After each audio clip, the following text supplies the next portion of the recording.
Hello, everyone. Welcome into a very special live golf subpar here from 5 Iron Golf. And a huge thanks to On Location here. We got a very special guest coming up in just a moment. But this live episode of Subpar is brought to you by On Location, the official travel package provider of the PGA of America and the Ryder Cup. Coming to you live from Manhattan at the 2025 post-game play event at 5 Iron Golf. That's right, we're hanging with fans, celebrating one of the biggest weeks in golf and getting everyone hyped for what's still to come, because after Bethpage, the Ryder Cup heads to Adair Manor in Ireland in 2027. That's where we're going to get them, Paulie. And trust us, you're going to want to be there. The best way to lock in your spot, place a fully refundable priority access deposit today at onlocationexp.com/subpar. That deposit gives you exclusive early pre-sale access before packages go on sale to the public, which means you'll have the first pick of the most sought-after accommodations, hospitality, and experiences for this once-in-a-lifetime Ryder Cup. Subpar is not directly affiliated with the PGA of America or the Ryder Cup. All packages are provided by On Location, the official travel package provider of the PGA of America and the Ryder Cup. Full details and policies available at onlocationexp.com. You got that? That's a lot of good reading on your part. onlocationexp.com if you want to go to Adair Manor. Yeah, I'm thinking I might go to that. I love Ireland, and we need to win a big one. It's time. I felt like today was going to be devastating to the American team in the start, and it turned out not to be at all. Now I start to wonder, it's a shame we couldn't have gone to a course that we knew better, and it's a shame that Keegan couldn't have played. It was that close. So I think a couple things, could have been better before the matches started. And now I just heard or just read where Keegan's now saying, hey, maybe I could have done a better job of setting up the course. That's little things, we shouldn't have let them win this one. But I mean, yeah, you're absolutely right. I think a lot of people, a home team obviously has been dominant in this deal, and then coming in, the way the first 2 days went, though, I mean, what a roller coaster. I was ready to, we were here last night, and we had basically conceded the thing already. We're like, okay, well, this is going to be a massacre. And to actually you have to pay attention and have it be interesting down the stretch. I mean, there was a moment at the end where I was like, we might actually do this, even with the concession from Victor Hovland, the scratch from Victor Hovland, which we could talk about in a minute. But it turned out to be one of the cooler days, most exciting days in the singles in a long time. Well, we wiped them out in singles, and it's. I wonder if they didn't peak last night. I don't know what they did in their team room. I remember when Davis had a 4-shot lead at Medina, they were handing out gifts on Saturday night, and I think they lost their edge. And Jose Maria was, they were over there calling on the ghost of Seve pretty much, and we let our guard down. I feel like, I don't know what happened in the team room, Europe's team room, but they almost let it get away. They got slaughtered today. But they did the slaughtering the first 2 days, and it was a tough pill to swallow. There was a time I thought it was just going to be the most devastating defeat, that the PGA of America was going to have to restructure everything, and it turned out not to be that way at all. It was actually a bit of a nail biter. What do you think? What would you have said to the team last night in the team room? I mean, there was guys in tears multiple times, and we hadn't even gotten to the singles yet. I mean, they were down. What do you say to a team like that? The American team needed a huge Saturday night after they got, slaughtered the first 2 days. So I'm not quite sure what I would have said to those guys other than we're not out of it. And, we've prepared. You're the best players in the world. Let's go show off for our people tomorrow. These are our fans. And let's just play one shot at a time and see what happens. Now, I don't know what else you could have said to them, but whatever it was, it worked. They played great. Our Americans played pretty good the first 2 days. Europeans played off the chart. I feel like every captain is tasked with trying to create the best environment possible so that they can play relaxed golf, the kind of championship golf that they play to win, big tournaments, and they play week in and week out. But the pressure is enormous, and the challenge is very difficult for the captain. What is the environment that lets them be relaxed? I'm not sure. When I reflect back on our team and the way we did everything and the structure and the whole 9 yards, those guys, I was able to get the most out of them. I mean, Boo Weekley shoots 29 on Sunday. Kenny Perry shot 30 or 31 on Sunday in singles, and for whatever reason, we were 2 points ahead going to Sunday. they were still in enough of a zone or committed enough or relaxed enough to play that kind of golf. I felt like our guys were so uptight. You know, the whole patriotism aspect of this Ryder Cup doesn't need to be even talked about. They're going to be chanting USA. You know, and I would wrap myself in the flag after it was over, like Shane Lowry did, not before it starts. Yeah, absolutely. And you kind of revolutionized, I would say, the way teams are put together with your pod system. For people listening that may not be familiar with the way you put that together, can you kind of explain the philosophy behind that? I can explain the pod system pretty quickly now. You know, I personally had watched a documentary about the Navy SEALs. And I took this concept to team building that I had seen in this documentary, which they take large groups and break them into small groups. And I thought, you know, that's a good thing for us. I recognize that Europe is bonded in small groups. They're bonded by blood. They're bonded by nationality. The Englishmen play together. The Irishmen play together. The Swedes, the Spaniards play together, don't they? Every chance they get. And so they have small groups naturally. We have Californians and Floridians and Texans, and we're just 12 guys showing up. I thought, well, maybe this militaristic approach would be better for our guys. Maybe I should make 3 4-man teams. I presented that to some buddies, and one was Dr. Ron Braun. He said, how are you going to put them in their small groups? And I said, well, we usually do light games. He said, have you ever considered like personalities? Which, of course, I had not. And I began to delve into that personality styling, and we used Myers-Briggs in the disc, which has been used in the business world for 50 years plus, and we tried to put green light personalities together. I observed the players. Olin Brown was my assistant. We observed the players. We determined whether they were dominating, you know, kind of players, dominating like alpha types, or whether they were influencing relators or steady supportives, you know, the sock drawer by color guy. So in the end, we did that. We decided 3 4-man teams. 8 guys made the team. I picked number 9, which was Stricker. It's his first ever Ryder Cup. And then I had 3 3-man teams, and they were all green light personalities. So now I call each player. They all know I'm using the Navy SEALs concept. They know I'm going to put them in their small groups. I'm never taking them out unless there's an injury or an illness. This was this thing I'm selling to them for weeks. And I told them, like Mickelson and Anthony Kim and Justin Leonard, I said, I'm going to take it one step farther for you guys. You know we're doing this pod thing. I'm going to give you ownership of your pod, and I'm going to empower you. And they're like, how are you going to do that? I'm going to let you pick who fills out your team. I see 6 names for the aggressive pod that are green light personalities that you 3 can choose to fill out your group. If you pick someone outside that list, I'll explain to you why you're wrong. That's what I told Phil. And they did. They picked Hunter Mahan. So now I get to explain that whole Navy SEALs concept to Hunter. And then I say, Hunter, they picked you. And Hunter, you know, he's going to run through a wall for them, isn't he? Of course, yeah. He's going to run through a wall. And then the message when they all showed up was to the wives, the caddies, they're hearing this for the first time, and to the players, they're hearing this for the 15th time. We've taken this militaristic approach. I'm putting in your small groups. You know you're here by like personality. I want you guys to prepare together. Come up with a strategy and a philosophy, how your pod wants to play this course. You guys are on your own. I assign Raymond Floyd to the aggressives, Dave Stockton to the steady supportives, and Olin Brown with the influencing relators, which we ended up calling the Redneck Pod because of Boo Weekley and J.B. Holmes. And, you know, the final act was that I said to them, now come Thursday, you tell me who's playing alternate shot and best ball in your pod. So they put it together. They did everything. All I did was set it up. And then I gave them full ownership to control their pod.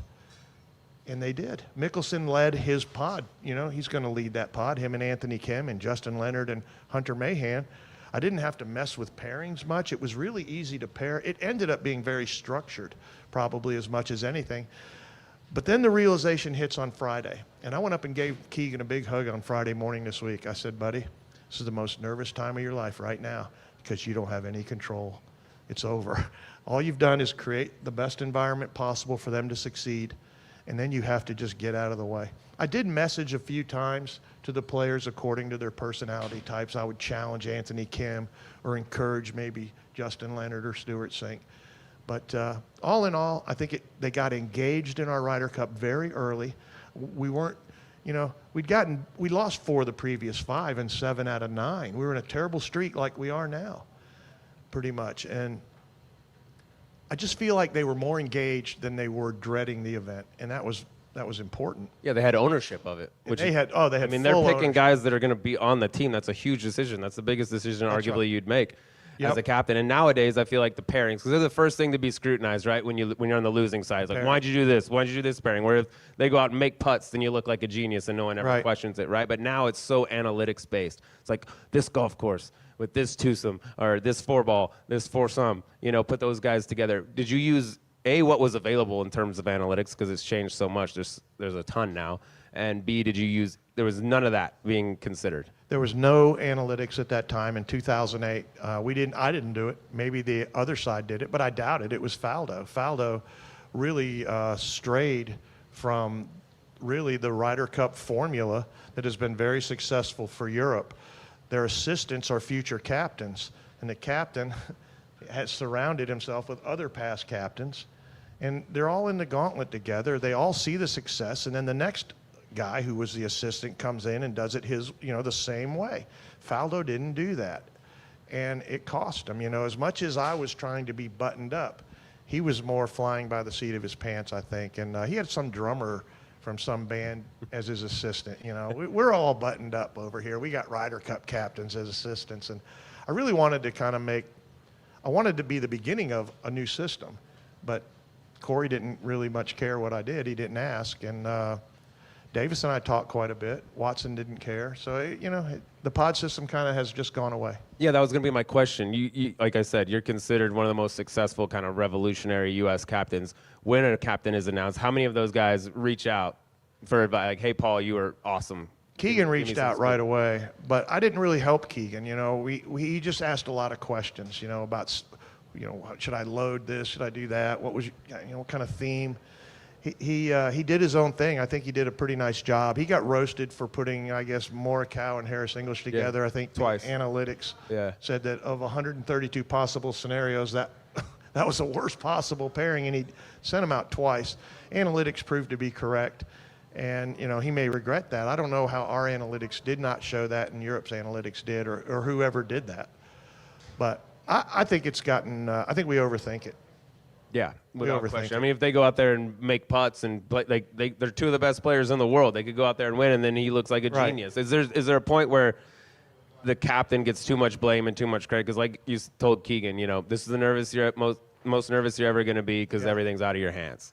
Well, I feel like Luke did a fabulous job, more so than Keegan did a crummy job, because Luke had his players playing the kind of golf that they could only dream of in the most pressure-packed, most anticipated situation ever. And have you ever seen more putts go in? No. I mean, the first 2 days, I think that was like everyone on their team was having the best putting day of their life all at the same time for 2 days in a row. That credit goes to the captain, because he has those guys in the right state of mind. He's the guy that's controlling them. You're over the top of these 12. And I've never had a job, so I've never led anybody in my life. It was very difficult to know what to say, what not to say. And I'm sure Luke, very polished, he's got the same 12 guys essentially. One guy's different, but he looks exactly the same. I wonder if one of the Hoygaards played crummy, if they'd have slipped the other one him in. Who would know? We'd have never known. I wouldn't. We would have never known. They might have had both of them playing on us. That might have been the difference. But, I feel like in the end, you got to give Luke all the credit in the world for them to come out and play team golf the way they did. It blew me away. It just blew me away. I'm real proud of the Americans. They could have mailed it in, but they didn't. He's going to go down. I mean, he's won home and away. I believe only one other has done that from Europe. But then you look at, like, today, the singles, they win one match. And it's like, I heard some jokes being said, like, Luke was a horrible captain today. Yeah, that's right. He looks like a dummy now. If they hadn't run away with it the first 2 days, he would have gotten crushed. That's right. Or they were an eyelash away. That putting Victor Hovland in the envelope was massive today. Massive. I mean, all of a sudden you look up and it's like 2 points. Oh, my God. And they're so close to the finish line already that I think a scratch like that, I mean, it hurts the team that's trailing, that needs every point out there more or less, so much more. Like it seems to be a weird thing where you get rewarded. There's only 28 points. So to get a reward, a half a point is a lot in a Ryder Cup. I almost feel like if you can't field a player, he has to scratch. then the full point goes to the other team. To make it a half point for both, I understand the good nature of it all, but it's not a good natured competition as much anymore as it used to be. I feel like Exactly. that really, if you have a guy that cannot play, then that's too bad. I totally agree. I can't think of any lose a other point. competition where it's like, hey, we can't go. Like in tennis, you can't go. Guess what happens? You don't tie. The other guy advances. You know? I just can't see a world. And to your point, it's a much bigger deal now than it was when that rule was made. Like it used to just be Great Britain and Ireland. And guess what? We were winning all the time. Then what they do? They changed the rule. And then they included all of Europe. Like they've shown that they can change rules. This rule seems totally... I mean, it was so penalizing for the United States today because you can make an argument they could have tied that cup 14-14. Easily. If they win the match that was scratched and then Sam Burns is one up with one to play. The cup's over at that point. They'd already clinched. He's playing for nothing, ends up making bogey on the last hole. If he holds on to that match, it's 14-all. Oh, I'm telling you. And I feel like that rule should change. If you have to scratch a guy, you lose the point. It was too much chess today. That was a chess move. It felt like a chess move. Like Victor doesn't want to risk it. I would never question Victor, though. I love that guy. He's like my favorite player. But you know, if you have that big a lead, you know. Yeah, like I said, finite number of points. The team that's trailing that needs all the points, that's a huge blow to them. You were a part of a cup that ended in a tie. Also, which I think is strange because, like you said, the Cup's it's gotten bigger. This thing is the biggest event in golf now. How do you feel about a tie and the retaining aspect? I like the tie aspect of it. I feel like that's okay. You know, if you hold the Cup, you have a half a point advantage. That's just the way it's going to be.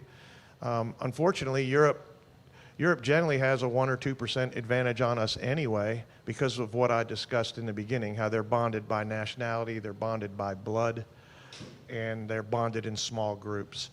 And those guys do hang out. They love each other. You can tell the way they react.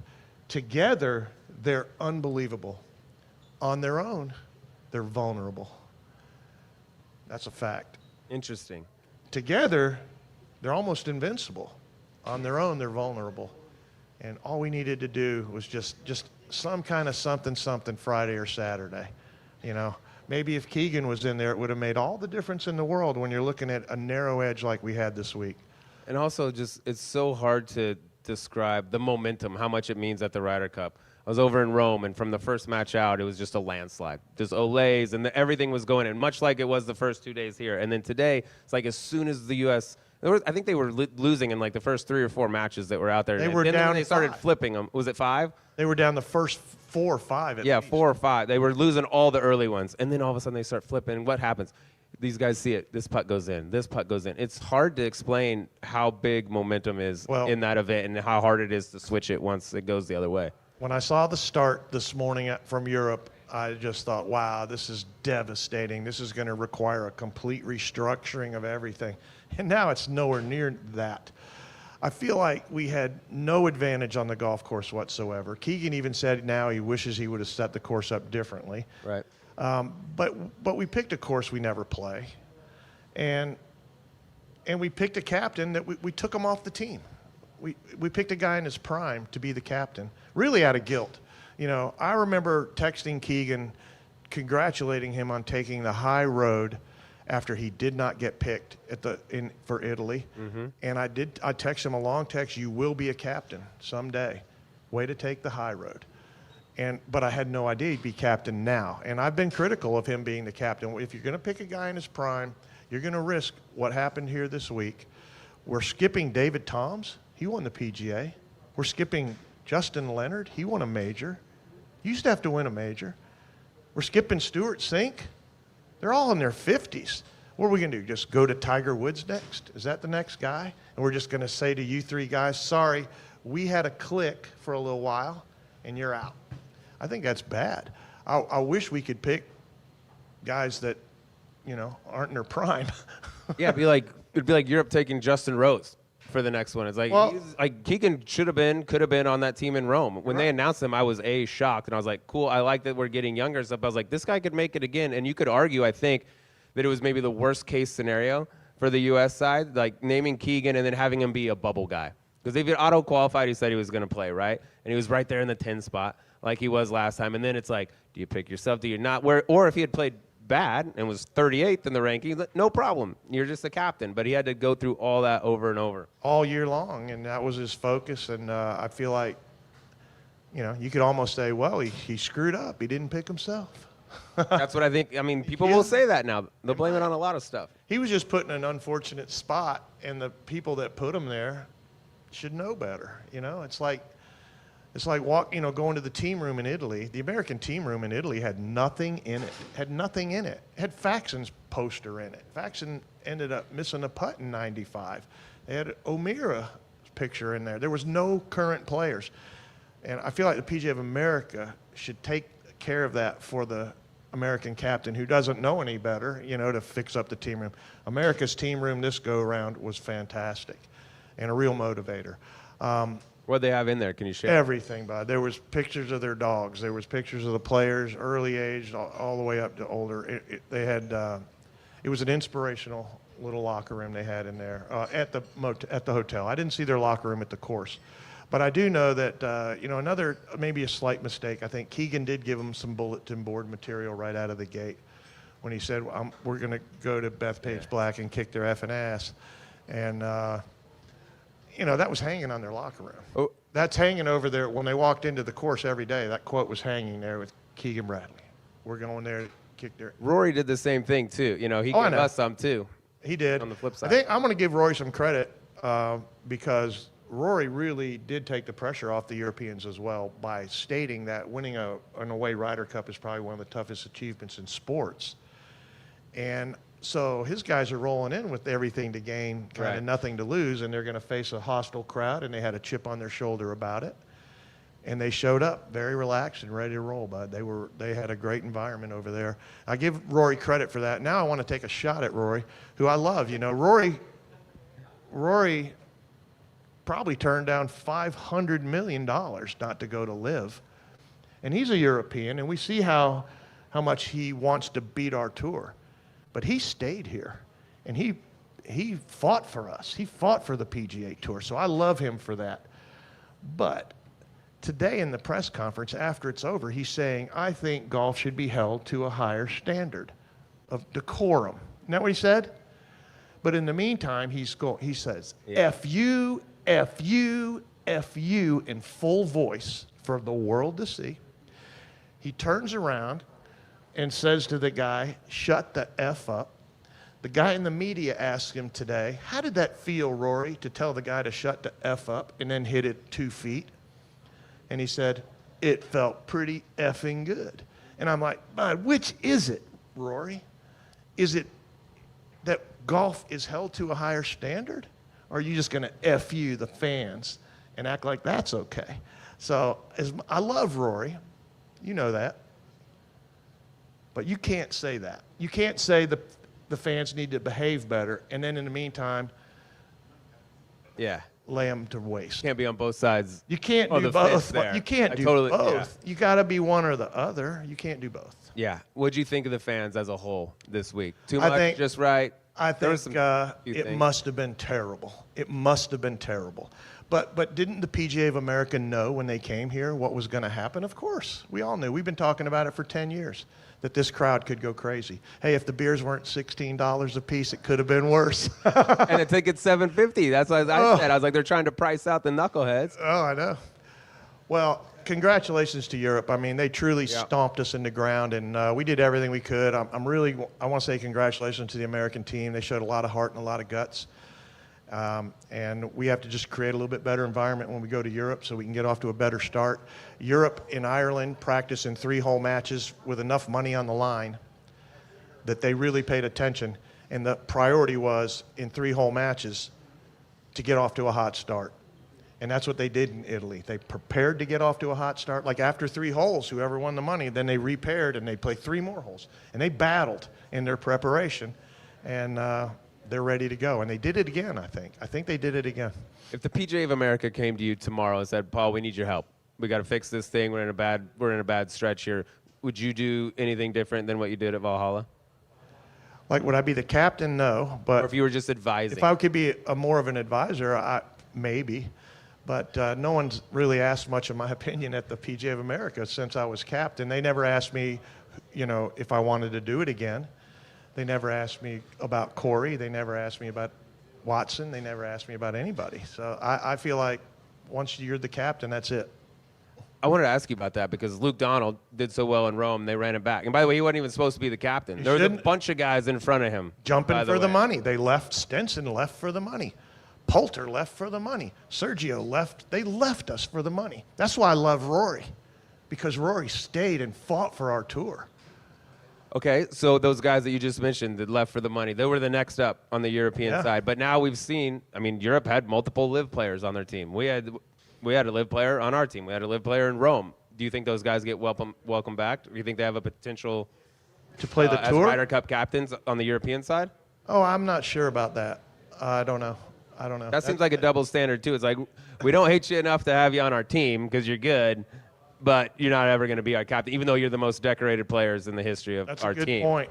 I feel like once we dipped into the well and live, we probably should have brought 5-time major winner Koepka, who won the PGA Championship at Bethpage Black. That would have been nice.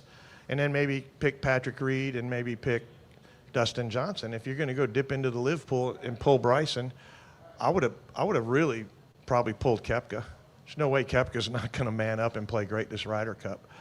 But they didn't, and but Europe didn't have a problem with bringing Rahm and Hatton, and they play for the Smashers over there on the Live Tour, so they're already teammates. That was a brilliant pair and a brilliant pick. And, Luke did everything right.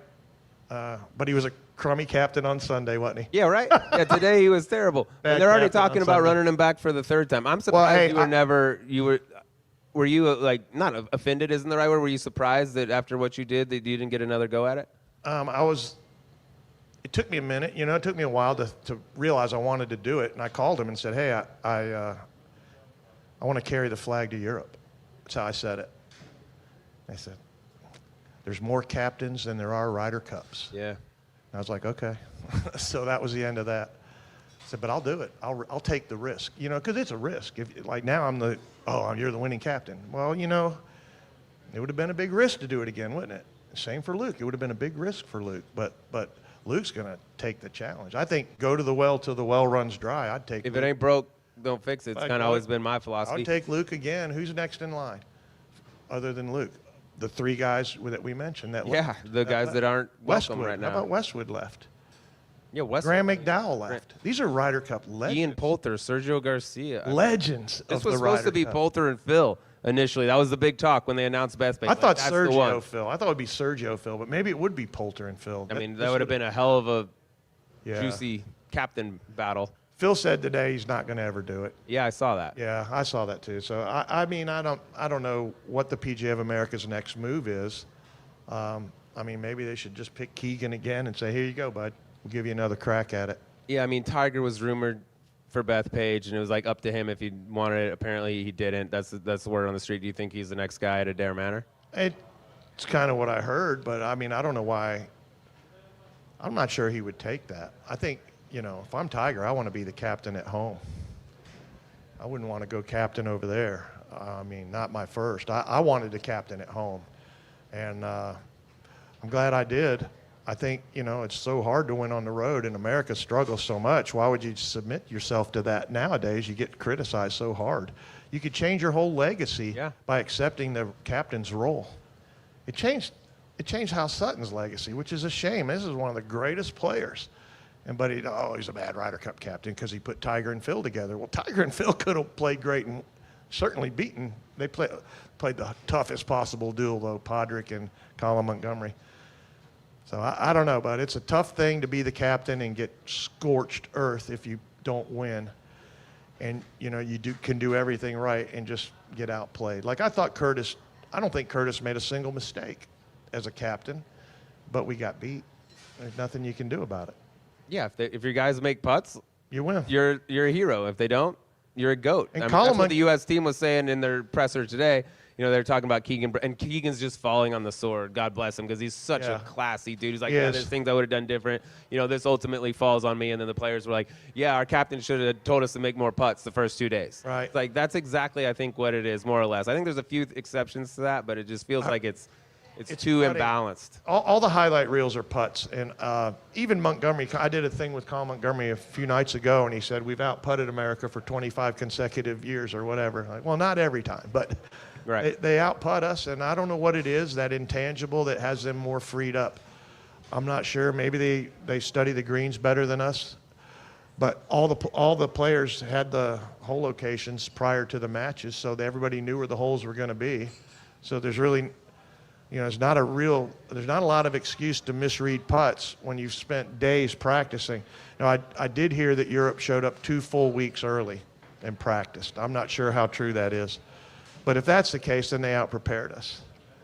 Yeah, they came out here and had a couple days session, and then they went their separate ways. But most of them live over here too. It's a little easier. The U.S. can't go over there. You don't want to be gone for 2 weeks. That's probably to your detriment. When Europe picks a course, it immediately ends up on the European Tour schedule. Yeah, every time. They get very familiar with it. But the European Tour owns the Ryder Cup. This whole narrative about the money was really irritating me so bad. The United States players started wanting the money when the PGA of America started making a major profit. It was O'Meara and Tiger, actually, who were the first ones to talk about the money. And in 1999, they gave all the players $200,000 into their donor advisor funds or whatever they have set up.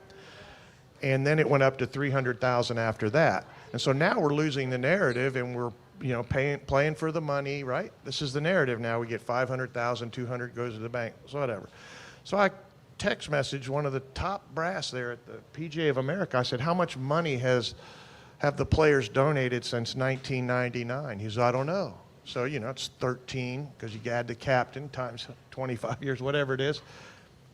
So I wrote what they should say. And the reality is that the PGA Tour players, in partnership with the PGA of America and the Ryder Cup, have donated $37 million to charity and to people in need. And I don't see how you would ever apologize for that. Why isn't that your message? We're never going to apologize for giving $37 million to charity. How much has Europe given? All the money Europe makes goes to their tour, and none of those 12 guys are going to play the European Tour unless they get appearance fee. So it's totally a false narrative. I couldn't agree more. They're all getting paid differently. Our money's we're getting paid up front, open, goes to charity. They're getting paid. They're putting it back in their pocket. So I would ask them how much they gave the charity. Honestly, I think I know the answer. In 2023 in Italy, they gave 250,000 pounds to charity. The PGA of America gave $6.4 million to charity. That's a big difference. It's a big difference. And Patrick Cantlay was a guy kind of behind that in Rome, and they asked him this week, which I still think is out of bounds. Guy doesn't have to tell you what he's going to do with his money, but he's like, I'm donating the whole thing. So there's your guy that you say is greedy and only wants to play. Yeah, which is basically what Scotty Scheffler told him too, and he does so much for people. Exactly. I'll leave it. The additional $200,000, the fact that they wanted that separately, I'm sure they want to do what they want with it. In reality, I think it's going to go to local first tee, local boys and girls clubs, local churches. I think that's what they're going to do with that money. It's not going into their donor advisor fund, which earns interest. It's a different kind of charitable dollar than if it's just handed straight to you. So in the end, the players have donated $37 million in the last 25 years, and I don't think Europe does that. Yeah, without question. I'll let you get out of here on this one because Okay. you've been a 4-time player, you've been a captain. Give me your favorite memory in all your Ryder Cups. Could be as a player or a captain. I would say, winning the Ryder Cup's the greatest experience. I heard Shane Lowry say today after he made that great putt how great the British Open was, but I live for the Ryder Cup. And one of the reasons why the Ryder Cup is so great is because my first ever Ryder Cup, Chip Beck and I were playing Colin Montgomery and Nick Faldo. And Lanny Watkins and Tom Watson were following us. And that's what's great about the Ryder Cup. I looked up and I'm like, oh my gosh, that's Watson and Lanny following our every move. I was blown away. It changed the way I think about everything. We were bonded as a team. We're still bonded to this day because of Ryder Cup. It's just something we don't get to experience in an individual sport. And the passion and the patriotism's real. These guys will cry about it. And it's just an amazing event. It just is. It's turned into, I just heard the other day, it's the most watched events in the world. World Cup soccer, Olympics, and number 3 is the final day of the Ryder Cup. 600 million watched in 2008 when I was captain. So I would imagine it's quite a bit more. It's been some 17 years or so, 19 years or whatever it's been. I imagine it's way more than 600 million.